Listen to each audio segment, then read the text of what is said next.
So what's up, Daron? Hi. Just new this. This is the lady with the plan, beach volleyball national event. She's also the director of Endless Summer Beach Volleyball. How you doing? Good.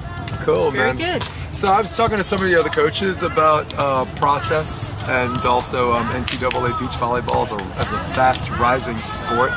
And I guess I'll shoot some of these questions your way. Like the last 5 years, there's been a huge spike in girls who are telling themselves, who have been balancing indoor and outdoor volleyball, Right. who have been telling themselves, actually, I'm just going to play beach.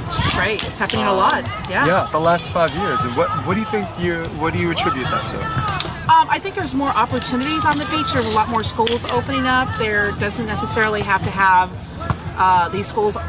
Although they do like height, that you don't have to be 6'8" or 6'5", and so there's a lot of room for the undersized player that's maybe under 6 feet. Yeah, that's true. Yeah, that's true. I also talked to some of the coaches about physical and mental preparations that go from high school to college. What do you think I'm with Endless Summer too, so what do you think we do to help some of these girls either physically or mentally prepare? You can tackle one of those categories to help them prepare for college.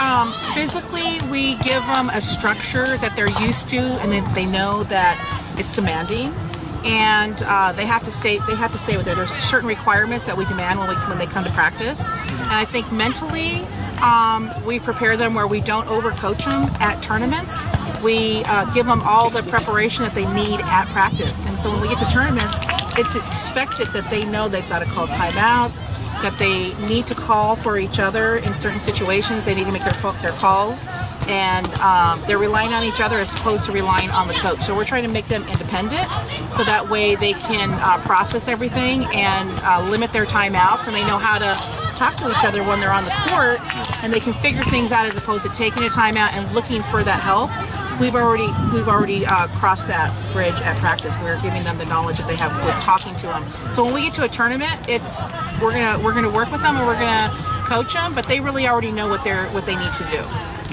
Yeah. What I found out, one of the biggest things was one of the enemies of winning some of these tournaments was something I affectionately refer to as paralysis through analysis. Right. And I think you do a really good job. You're diligent in making sure they know volleyball is about strategy, but it's also about doing. Right. And not, like you said, not overanalyzing. I think you as the program director and the coaches that are part of Endless Summer have done a really good job. But in fact, I think the coaches are great. Awesome. I do too. We always have top players, and we're very proud of them. So we're excited to keep working with them. Yep. Daron Forbes, thank you very much. Thank you. Awesome. Yes.